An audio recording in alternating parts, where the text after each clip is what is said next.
आलेलो आता पुणे स्टेशनला वेंगुर्ल्यामध्ये साहेब अजून ते गुन्हे नोंद झाले नाहीत हो साहेब. आणि यांची लोक काय बोलतात माहिती साहेब, यांचीच लोक जमीन घेणारे घेतले दिली आहेत आमचेच लोक. ती लोक आता काय म्हणतात आमच्या ऐकून आमच्या कानाचे हे पडदे दुखायला लागले. ती लोक म्हणतात आता कुंपण घातलंय ना यांची जमीन कायच मिळणार नाही याला. हे चॅलेंज करतात मारून टाकायला पाहिजे अशी ती लोक चॅलेंज करतात. आमचेच लोक आहेत आणि आम्हाला चॅलेंज करतात म्हणजे बाहेर पडायला पण देणार नाही ना. आता एक स्टेटमेंट काल तक्रार करून घेतली तुझी घेतली त्या कोणाची नाव टाकलेली त्याच्या नाव माहिती नाही. नाव फक्त महाजनने नुसतं महाजन म्हणून स्टेटमेंट मध्ये नाव टाकलंय. त्यांना काय तेवढं बोलता येत नाही. मी बोलते त्यांच्या वतीने महाजन म्हणून आडनाव नुसतं टाकलेलं सरनेम त्यांचं पूर्ण नाव टाकलेलं. ज्यावेळी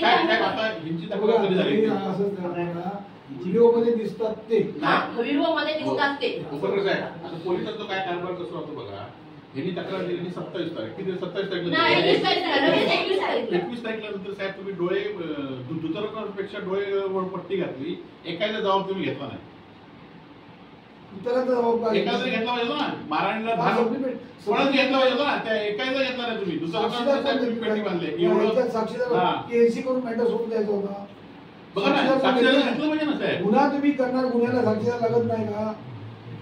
काय आणि आज ते गेले नसते तर काय झालं नसतं. काय कार्यपद्धती काय आम्ही साहेब 30-40 वर्ष समाज कामामध्ये आहोत. आम्ही लोकप्रतिनिधी सुद्धा होतो. पण अशा घटना नोंद झालेल्या आहेत त्याच्यात पोलीस ताबडतोब बाजूचे कोण असतील त्याची स्टेटमेंट घेतात. कोणची स्टेटमेंट घेतली नाही.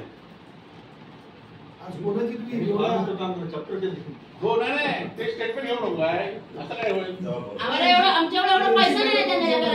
आमच्याकडे पैसा नाही. पैशावर